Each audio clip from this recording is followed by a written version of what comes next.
Now finally, the pan pizza dough. This is different from the other ones. This is a high hydration dough, which means that the ratio of water to flour is higher than the other doughs. Around 80% water to flour as compared to the usual 62 to 70% water in the other doughs. So we're going to have a sticky dough, not just a tacky or supple dough. Let me show you how to make it. And I'm going to make it this time by hand, although you can use a mixer like a KitchenAid type mixer with the paddle. You'll use the paddle the whole time because it's too wet to do with the dough hook. But I can do it by hand very quickly and easily, and I love mixing this dough by hand because it feels so great. So here we've got our bread flour. Again, this we're using today, the Central Milling Organic Artisan Bread Flour. You could also make this dough with all-purpose flour. You could make it with high-protein flour, but bread flour is my preferred choice for this. I love the texture of that flour for this pizza dough. We're going to add our salt. As always, about 2% salt to flour. Our yeast, instant yeast. This is about a 0.6% of yeast to flour. Percentages are very important to bakers because that's how they get their mind around the dough. I'm going to go ahead and stir these dry ingredients just into the flour before I add my water. Now what's different is I've got 80% water, so for 21 ounces of flour, I've got 17 ounces of water. And I'm going to go ahead and put almost all of it in. I'll just hold back just a little bit just to pick up any loose flour. I've always got my extra flour standing by. I've got extra water standing by, but I'm going to just start stirring this. And it will come together almost as quickly as if I was using the paddle on the mixer. And again, I'm hydrating the flour with the water. The yeast and the salt's also getting hydrated. We're creating a living dough. This dough is going to come to life as the yeast wakes up, and we go from essentially clay, which is what dough is. It's just flour, water, and salt. But when you add the yeast, which is leaven, you enliven the dough. That's what the word leaven means, is to enliven. You bring it to life, or technically speaking, you vivify the dough. So this dough now is suddenly becoming a living thing, a living organism, and you can see, as with the other doughs, it's also very coarse. It takes still the same amount of time for the gluten to develop, even though it's a wetter dough. It's just a lot easier to mix it. And eventually I'm going to go into this dough with wet hands and get my hands wet, and I'm going to add the rest of my water just to get that loose flour. People say they know I'm from Philadelphia because I say water instead of water, but that's a very distinctive Philadelphia thing. And I'm going to add now, you see I've got a very coarse, shaggy dough. It still needs the oil. So I'm going to go ahead and put my oil in now. And the reason I'm putting the oil in, last is just to give the flour a head start on developing the gluten, because fat, whether it's oil or solid fat, will interfere with gluten development. But by giving the gliadin and gluten a little bit of a head start to try to find each other, it just speeds up the process a little bit. If you forget, you put the oil in at the beginning, just keep going. It will eventually all come together. Once again, we've got a very coarse, shaggy dough. I'm going to let this sit here for a second. I've got my bowl scraper, which again, you want to make sure you have one of these in your kitchen arsenal. And I'm going to just let this sit here for a second while I create an oil slick for this to be worked in. Just going to rub this oil slick around. I'm going to also oil my bowl scraper.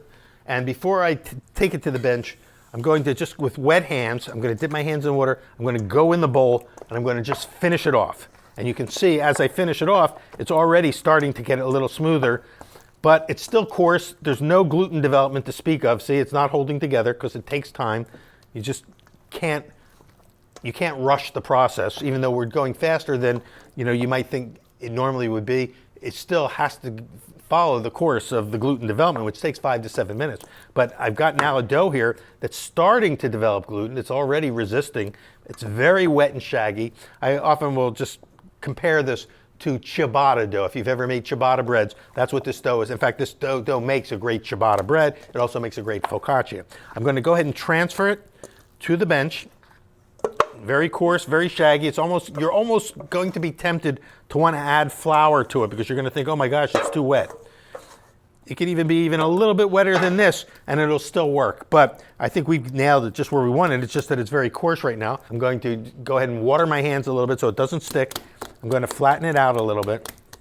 And now this first stretch and fold will not be the dramatic change that we'll get eventually. But by the third or fourth stretch and fold, this coarse, shaggy dough, which hardly has any development at all, will start to strengthen and become a strong, supple, but still sticky dough. So I'm going to go ahead and flip it over. This is where the bowl scraper comes in very handy, because it's almost too wet and sticky to do without the scraper. And then at the end, after I've gotten it flipped a little bit, I'm going to put a touch more oil down, and I'm going to flip it over so that the top side is down in the oil slick. And then we're going to cover it. So right here. It's hard to believe that this will eventually turn into a very smooth, beautiful dough. We're going to cover it with a bowl. And while it's resting, I'm going to clean my hands and get ready to do a couple more stretch and folds in just a couple of minutes. Well, let's let this sit here for a couple of minutes, maybe 4 or 5 minutes, for the gluten to continue to develop, for the water to be hydrated and absorbed by the flour and the other ingredients. And when we return to it, we'll do another stretch and fold, and we'll keep repeating the stretch and folds until we get the dough the way we want it. Okay, let's do another stretch and fold and see what happens. I'm going to lift the bowl off. You can still see that it's very coarse looking, certainly at this point, because we haven't done anything to it yet. But let's see if it changes when we do a stretch and fold. So again, I'm going to flatten it a little bit. I'm going to flip it over and over to the center and from all 4 sides. And then at the end, with a little bit more oil on the bench to prevent sticking, we're going to flip this dough over into the oil. Still very wet, still very sticky, but it's already firming up. I can feel the difference. You may not be able to see it yet, but we can tell. I can tell by feeling it. It's already starting to get that bouncy quality that I like. In fact, let's take a little piece and see if we're getting any gluten development. Again, very oozy, very soft, supple. You think it's too wet, but it's not. See, the gluten is starting to form. We've got a very thin membrane, but it's probably still weak. Yeah, it's not quite holding my finger, but it's only the second stretch and fold. So let's give it another stretch and fold, and we'll let it rest again. And so it will develop as it sits here. Get it under the bowl. And while it's doing that, I'm going to go ahead and just clean up the bench a little bit, and we'll come back to this in just about 4 or 5 minutes to finish it off. All right, let's see if after a little bit of rest, if we've got a firmer dough. Doesn't look all that different yet. Let's see what happens. I'm going to put a little oil on my hand so that it doesn't stick to me. I'm going to get under this dough and stretch it and fold it. Stretch it and fold it. And once again, flip it over. Now we're starting to get some smoothness. You see how this dough is starting to smooth out? I love this part of it because it shows the transformational properties of bread dough, why bread is so beloved, because it literally changes. It becomes from one thing into something else right before your eyes. So once again, much firmer, not as coarse, not as shaggy. I think one more stretch and fold should finish this off, but a much different kind of a dough than we had the last time we looked at it. Once again, we should see a little bit stronger gluten development. Now, because it is so wet and fully hydrated, it will always be fragile compared to the other pizza doughs. It's not the kind of dough we can pick up and toss in the air and, handle into a regular Neapolitan pizza. But look at that strong window pane right there. Now it's starting to tear. We're there. We're just about there. One more stretch and fold should do it. I'm going to just firm it up, cover it, and the next one should be the final stretch and fold, and then it will go away. And even overnight, while it's in the refrigerator, it will firm up even more, but it will still be sticky to the touch, and that's what we want. All right, let's give it one more stretch and fold. Let's see where we're at. Again, the dough still looks a little bit shaggy, but not so much. A little oil on my hands, on my bowl scraper. Let's stretch it and fold it.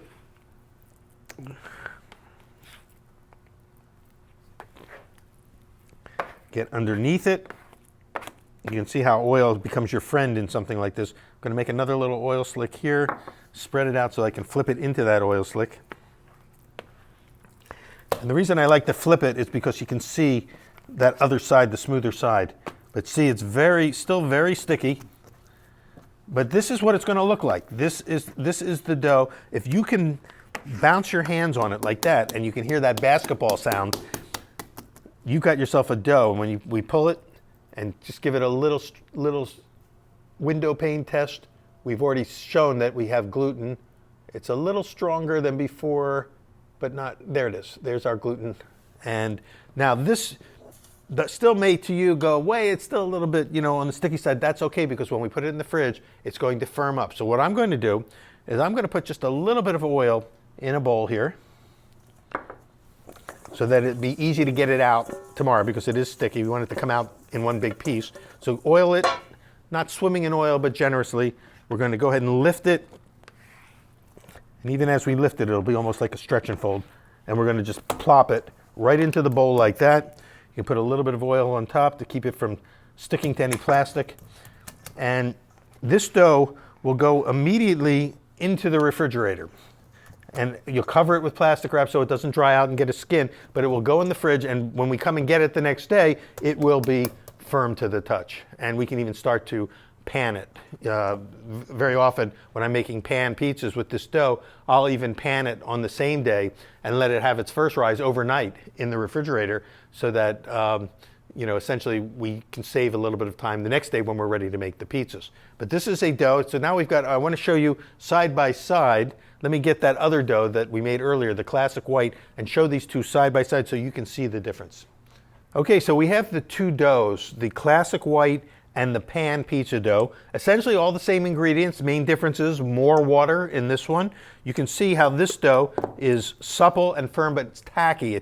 Tacky, by that I mean it kind of peels off your finger like a Post-it note. Whereas this dough is sticky. And see how it comes off on your finger, and the dough kind of comes off. So that's a sticky dough. But otherwise, both very supple, just firmer. This one's, when we divide it into dough balls and we make pizzas, we can stretch it. This one, we have to put it in a pan, whether it's a sheet pan or a Detroit style pan, because it needs the structure of a pan to keep it from flopping all over the place.